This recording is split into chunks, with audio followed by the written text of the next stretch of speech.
Bien, estamos ya de vuelta. ¿Qué tal? ¿Cómo está? ¿Cómo estás, Oye, Alvarito Álvaro Ramis, que Ramis? viene a conversar con nosotros de este tema súper Tremendo interesante. invitado, Dani Silva. Y Dani Silva también. Sí, Oye, misterios de Semana Santa. Sí, pues en esta víspera ya, o ya estamos en Semana Santa, ¿no?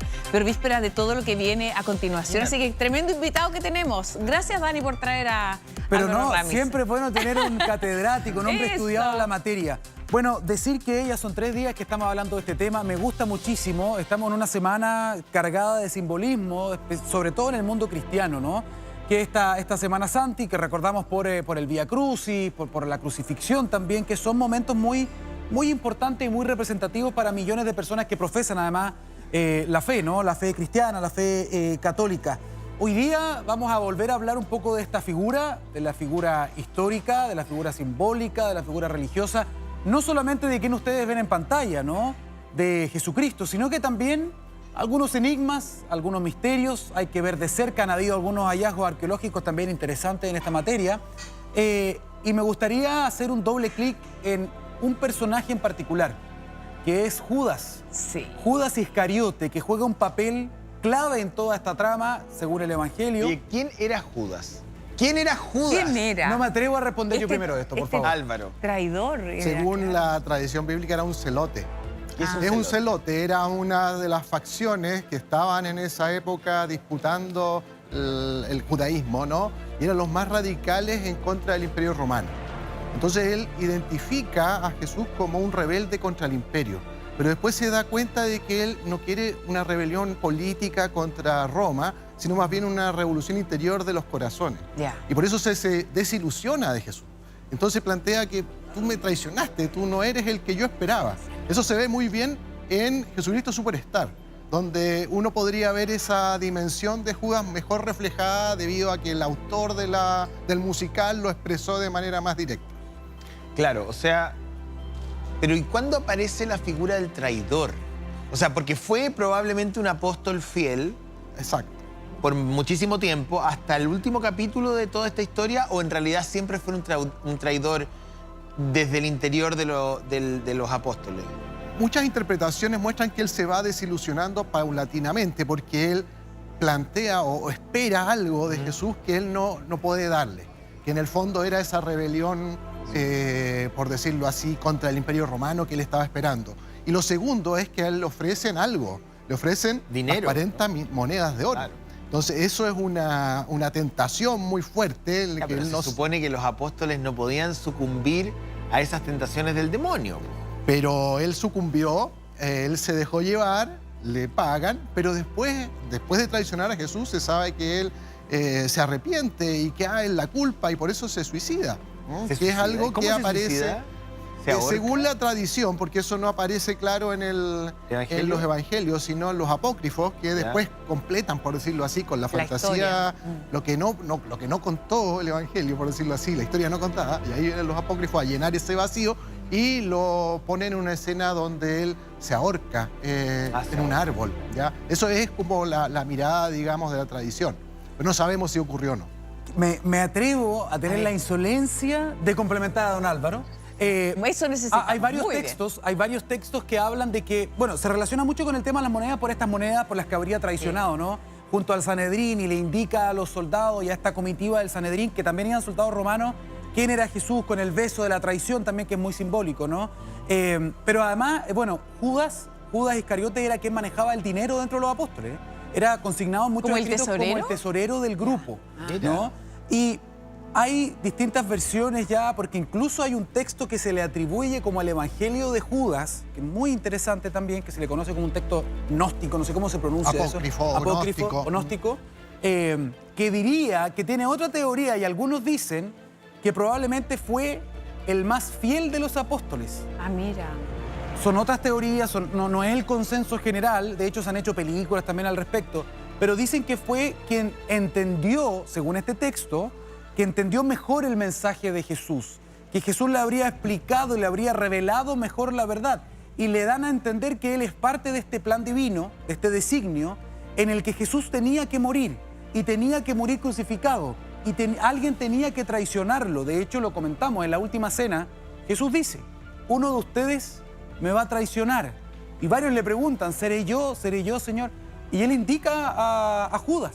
Y en ese momento Judas se va y tiene todo este plan en el fondo junto al O sea, como al parte de Sanedrín. un plan, que eso como, no es que lo exculpe, ¿no? Pero como que le da más sentido a lo que comienza a ocurrir, como este plan divino, ¿no? Y por lo tanto se dice que probablemente, una de las teorías es que puede haber sido la injusticia histórica de mayor data, en el fondo, de considerarlo siempre como el que traiciona, sino que más bien fue el que tuvo la misión más difícil, ¿Cuál?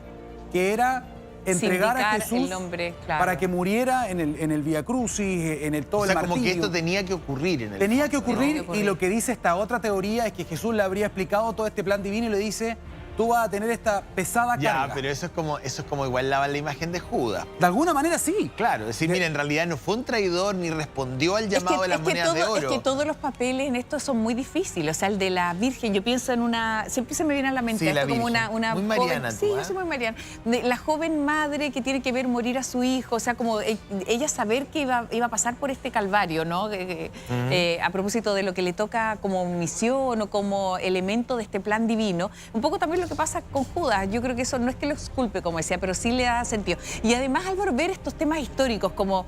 que efectivamente se daban estas reuniones, ¿no es cierto?, donde compartían el pan, Claro. donde compartían el vino. O sea, había momentos de comunicar, había momentos de compartir, o sea, existían estos ritos, ¿no? Muy Siguen coreografiados. existiendo.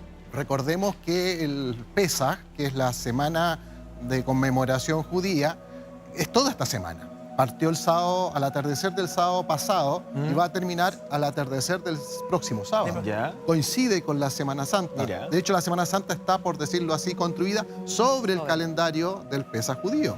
¿Ah? Y ellos tienen un momento que es justamente el jueves o la noche del viernes, donde se reúnen en familia y comen pan con vino y otras cosas. Claro, es la tradición, digamos, más respetuosa de cómo realmente las cosas parecen haber pasado. Ahora, volviendo al tema de Judas, ¿tú adhieres a la imagen de que Judas no actuó por ambición ni por pulsión de querer quedarse con ese dinero, sino que más bien era el rol que tenía que jugar para que todo se desencadenara tal y como lo cuenta la Escritura? Yo creo que no, yo creo que efectivamente la pulsión de la moneda siempre es algo en la naturaleza humana muy fuerte y la gente por menos de 40 monedas se vende, así que yo creo que probablemente ocurrió eso, pero también hay una parte de verdad en lo que nos dice Daniel en términos de que hay una dimensión en todo este relato que tiene que ver con lo determinista de la muerte. Jesús estaba, por decirlo así, predestinado a morir. ¿Por qué? Porque necesitaba ser objeto de esa muerte para la salvación. Claro, Entonces, claro. si eso estaba así, se necesitaba un instrumento Gatillante. que gatillara Ahora, con alguien que... voy a ser más preciso en mi pregunta. Música de pregunta. No, música de misterio, música de misterio. No, música de pregunta de misterio. De misterio bíblico. Voy a pedir una cámara para Ya. ¿Efectivamente lo besó? ¿Hay archivo histórico de que haya existido el beso de Judas? Bueno, yo creo que sí, porque el Evangelio mismo lo dice. El beso, el ósculo se llamaba en tiempos romanos, no tenía necesariamente la connotación sexual que tiene hoy día. Era parte de un saludo amistoso. En la mejilla. Como los argentinos en la cancha, Sí, ¿ah? sí, que sí, uno sí. ve En la constantemente en la mejilla. ¿Ya? El ósculo era un saludo propio de aquellos que tenían esa Ahora, fraternidad. Álvaro, ¿era esa porque amistad. no lo reconocían bien? O sea, todos tenían ahí, no sé, a lo mejor dijeron a alguien con barba, el resto de los apóstoles efectivamente lo protegían. O sea, ya se hablaba desde recién nacido, digamos, fue perseguido, ¿no? Y querían Claro. matarlo. Entonces, efectivamente había que identificarlo en medio de todo esto. Claro, porque personajes eran que estaban en la personajes que mesa. por lo que se ven eran todos bastante homogéneos, tenían la misma condición La túnica. social, seguramente una edad relativamente parecida. ¿Cómo saber de que todos estos 12 más el 13º, que es Jesús, cuál es? Claro, el 13. ¿Cómo identificarlo en la Mateo, oscuridad? Lucas, Juan, Judas.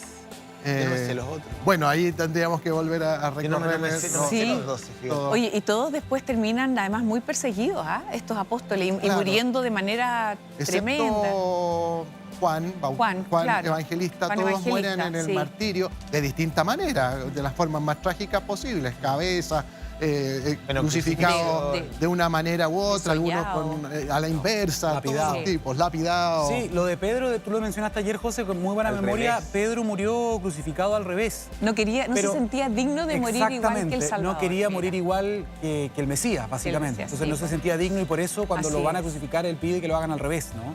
Es interesante, yo insisto en esto, ¿ah? Cuando están en la última cena, y esto ha sido retratado en el cine también, no solamente en los evangelios, ¿no? Que tratan de respetar, no sagradamente, digamos, la escritura, pero cuando Jesús dice, uno de ustedes me va a traicionar, él mira a Judas. Y según lo que dice la tradición, Judas se para de la mesa y se va, y aquí comienza y se desencadena todo este plan que termina con... Lo con identifica Jesús. en el fondo. Lo identifica, o sea, ahí se va y se conecta con Ya, la pero gente. Jesucristo tiene que haber sabido que Judas lo iba a traicionar. Sí, Pues si Jesús o sea, sabía todo. la señal máxima de eso es que dice, uno de ustedes me va a traicionar. Y otro me va a negar. Algunos dicen que apuntó a Judas, otros dicen que miró a Judas, y Judas en ese momento se para y se va de la cena. Ya. Y esto activaría todo lo que viene después, ¿no? Oye, ya vamos a hablar de lo que viene después, pero efectivamente, preguntarle a Álvaro, a ti, Dani, si sabía Jesús cómo iba a ser este martirio. Porque el tema de los clavos, que no fue ahí en la mano, entiendo, No, ¿ah? fue Fue en el puño. Fue en la la muñeca. la muñeca. Fue en las muñecas, Sí, ¿no? sí, sí, sí. De los pies puestos así, o sea, en una posición muy, muy tremenda y dolorosa, porque además tiene que cargar con el peso completo, ¿no es cierto? Hay incluso alguna imagen donde hablan de dos, de otro clavo más, pero en definitiva fueron 3 los clavos, ¿no? ¿Sabía él que iba a ocurrir? Mira, yo creo que es importante recordar, insisto, a todo esto son evangelios. Y en algún momento Jesús, supuestamente según el evangelio, él se comunica con el Padre, con Dios. Ya. Y le dice, si puedes sacarme este peso de encima. En el fondo, lo que tratan de retratar acá es que de alguna manera sabía eventualmente que lo que venía iba a ser extremadamente doloroso, que era una misión muy dolorosa y que solamente él podría cargar con eso. Y creo que fue en ese momento cuando él trata de comunicarse con Dios, en el fondo estaba como orando y le dice, ¿de verdad tengo que enfrentar esto? Y le dice, la respuesta parece que sí. Y él tiene mucho miedo, de hecho suda sangre, está dentro Claro. de lo, en ese Sí, momento, ¿no? Por lo exacto. tanto, uno vislumbra que probablemente él sabía que tenía que hacerse cargo del pecado en el fondo de los seres humanos y eso significaba mucho dolor. Lo que podría haber pasado es que podría haber muerto de otra forma. Porque si él hubiera sido condenado por las autoridades judías, por el Sanedrín, y ellos hubieran operado la condena de muerte, hubiera sido lapidado. Esa era la manera de ejercer la pena de muerte en ese marco cultural. Si era condenado por los romanos, que Ya. es lo que ocurre, es crucificado, que era la pena de muerte ejercida por los romanos. Entonces dependía de qué sistema judicial era el que lo iba a Uno condenar. piensa, ¿habrá operado el demonio en el alma de Judas? O sea, el demonio probablemente, si es que existe, como una fuerza oscura, Ahí es donde opera, pues, José. en el- uno dice, tiene que haber tenido la intención de entrar al círculo del hijo del Mesías, o sea, del Mesías, del Hijo de Dios. O sea, tiene que haber querido penetrar ese círculo de alguna manera. Entonces uno dice, bueno, a lo mejor Judas fue un objeto del demonio. Yo no sé, es que ahí son interpretaciones. ¿Ah? No, estoy Insisto. pensando así Pero mira, como- pero es interesante la pregunta, porque en el fondo aquí, insisto, aquí se habla de un plan divino. Esto era parte del designio. Donde- Esto había tenía que que, entregarlo, esto tenía había que que ocurrir. entregarlo, claro. Por lo tanto, el diablo supuestamente trató de tentar incluso a Jesús cuando está en el desierto, ¿te acuerdas? Ah, Se verdad. presenta frente a él, no le resulta. Yo creo que Judas fue una herramienta de este plan divino, insisto. Hay textos apócrifos que no son parte, digamos, del relato original, no están incluidos en la Biblia, pero hay un evangelio que la National Geographic Society los tradujo al inglés. No hace mucho, estamos hablando de un par de décadas nomás. Ya. Y en esto se habla se le atribuye a Judas, digamos, todo lo que pasó, el evangelio de él, lo que pasó, digamos, durante la vida de Jesús y su muerte, desde el punto de vista de Judas. ¿Y qué es lo que dice este texto? Texto gnóstico. Dice que Judas no era un traidor, así lo retratan, sino que era el discípulo más cercano a Jesús. Ah, insisto. mira. Esta es una interpretación. Porque uno Sí. piensa que Pedro era el más cercano. Pero recuerda que Pedro lo negó 3 veces. Bueno, lo que pasa pero ¿a es quién que... no lo han negado alguna vez en la vida, viejo?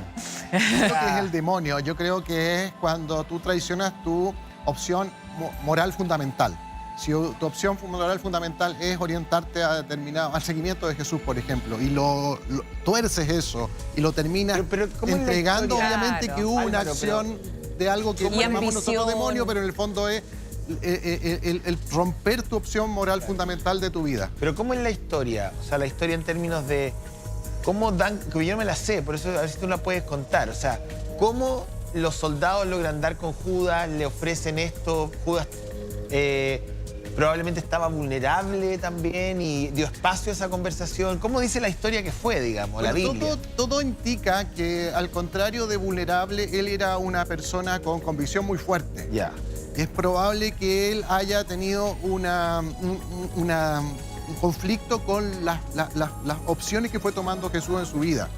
Probablemente él, al ser celote, que era este grupo más radical dentro de los que luchaban contra los romanos, Ya. él tuvo ahí un desencuentro con la estrategia que tomó Era Jesús, más que no pacífico. era la que él esperaba.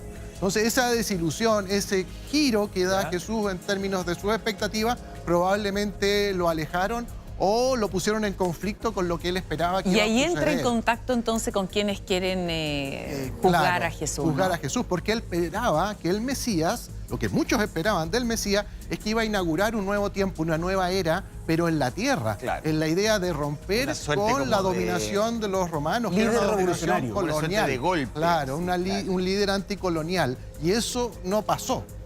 Y Jesús se transforma más bien en un líder espiritual que tiene otro mensaje. Y eso es lo que a él lo desconcierta y lo lleva tal vez, digamos, a aceptar las monedas porque ¿Quién no es era lo el que él apóstol quería. más cercano a Jesús, desde lo que tú sabes? Bueno, siempre Pedro, ¿no? La tradición siempre ha indicado que Pedro, que es el primero elegido y además que tiene esa relación especial del pescador, y por eso se le llama el príncipe de los apóstoles, y el Papa viene, digamos, del primado de Pedro.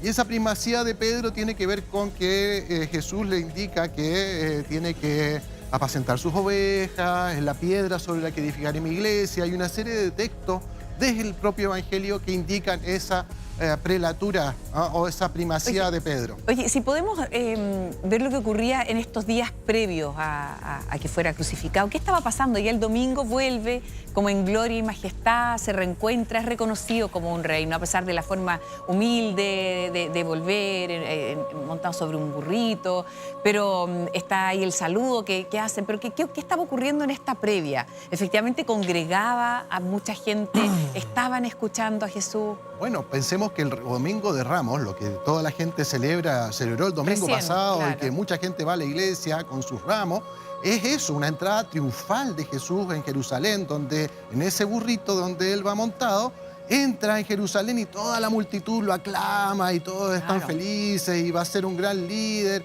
Y además los ramos, que eran de palmas y de olivos, eran indicación mesiánica. Ellos estaban buscando ahí, viendo al Mesías. El problema es que en esa semana pasan muchas cosas y termina finalmente crucificado en una semana. Claro, todo muy Entonces es rápido. un cambio de la historia que se da vuelta en una semana. Oye, hay una tradición que no sé si es pagana o religiosa, que se llama la quema de los Judas. Sí, ¿De sí, qué sí, se sí. trata esto?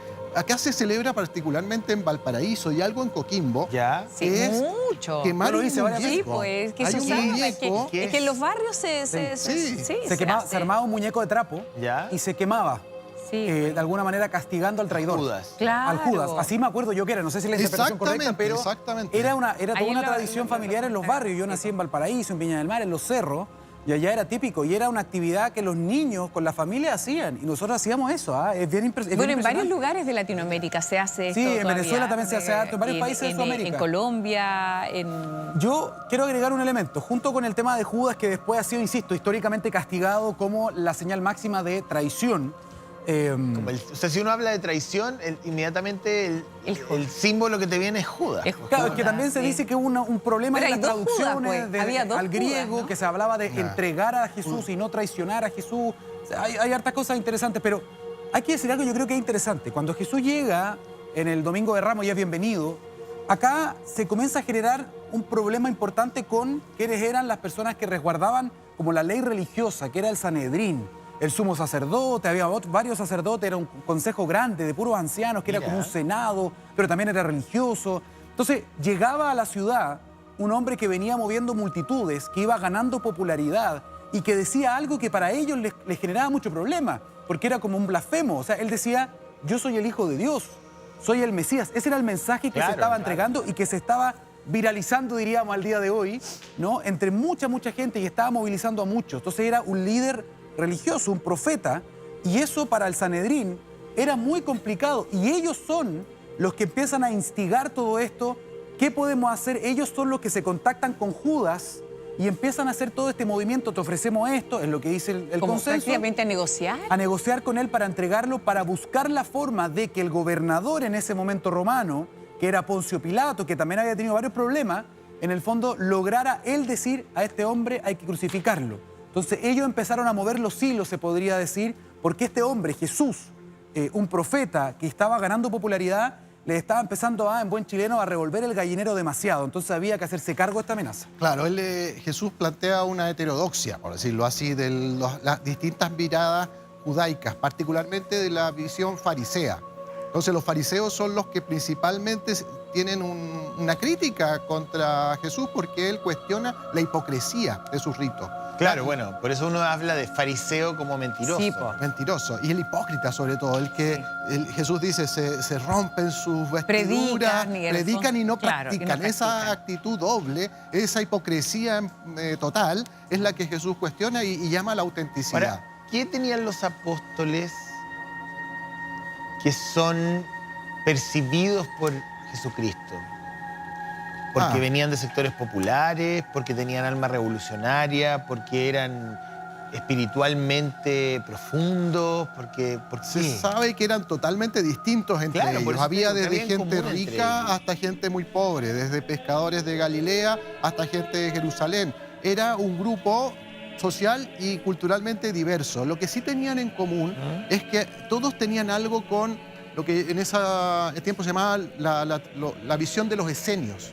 Los esenios era un grupo que probablemente tuvo mucha influencia en Juan Bautista y desde Juan Bautista en Jesús, que esperaban un cambio en la sociedad a partir de la idea del mesianismo. Y el mesianismo se representa en Jesús. Y ese mesianismo implicaba un cambio en las costumbres y una ruptura con esta visión farisea del judaísmo para llegar a una nueva autenticidad que trajera nuevamente, por decirlo así, los fundamentos de la fe. No las ideas, por decirlo así, culturalmente instaladas que fueron deslegitimando y traicionando el ideal, digamos, de la Biblia. Oye, hay un episodio que es cuando llegan a detenerlo, que se da como el resto de los apóstoles intenta defenderlo, ¿no? Entiendo, a ver si me equivoco o no, que hay como alguien que sufre una lesión en una oreja. Le cortan una oreja, y claro, ¿no? y Jesús lo sana en ese momento. Esto lo retrata muy bien la película La Pasión de Cristo, de Mel Gibson, que dicho sea de paso, se dice que está rodando ya la segunda parte que tendría que ver con la resurrección. Y claro, lo que se ve ahí, y también en los textos evangélicos, o sea, bíblicos, digamos, es que los evangelios, se arma un grupo no muy grande, hay discusión al respecto, pero un grupo no muy grande de sacerdotes del Sanedrín, de algunos guardias del Sanedrín también, con un par de soldados romanos. ¿Ya? Que van a capturar a este hombre, ¿no? Se ponen de acuerdo, ahí se da el tema de este beso de la traición, que fue la señal que Judas le dijo: yo voy a besar al Mesías, voy a besar a Jesús, y él es la persona que ustedes tienen que detener. Y claro, en ese contexto estaban el resto de los apóstoles también, que estaban dispuestos también a luchar por quien consideraban Dios o el Hijo de Dios. Y ahí se da, entiendo, una gresca en el momento en que tratan de apresar a Jesús. Y en eso un soldado romano, junto con uno de los apóstoles, comienzan a darse golpe, en fin, y creo que le lesiona una oreja, se dice el relato, ¿no? Con una cuchilla. Claro. Y ahí Jesús obraría otro de sus milagros. Claro, porque justamente frente a esa situación, él lo toca y, según el texto evangélico, lo cura, ¿no? Lo cura, sana entonces esa lesión ahí. Bueno, logran finalmente apresarlo, hay un juicio muy rápido, ¿no es cierto? Juicio sumario. Claro, donde no se da pie a ningún tipo de defensa y termina además condenado, ¿no es cierto?, con otros dos ladrones. Pero espérate, esto es interesante y aquí Álvaro nos puede ayudar, porque entiendo que ese juicio no fue fácil. Empiezan a cuestionar a Jesús y inicialmente estaban todos en contra de él, pero Jesús empieza a dar alguna respuesta o algunos silencios también. Y hay varios sacerdotes que no estaban tan convencidos de todo esto, de que fuera una persona que había que eliminar, que había que crucificar. Algunos también parece que secretamente creían en su figura. Entonces no logran generar cargos realmente pesados y van donde Poncio Pilato, y Poncio Pilato les dice que no, entiendo. Claro.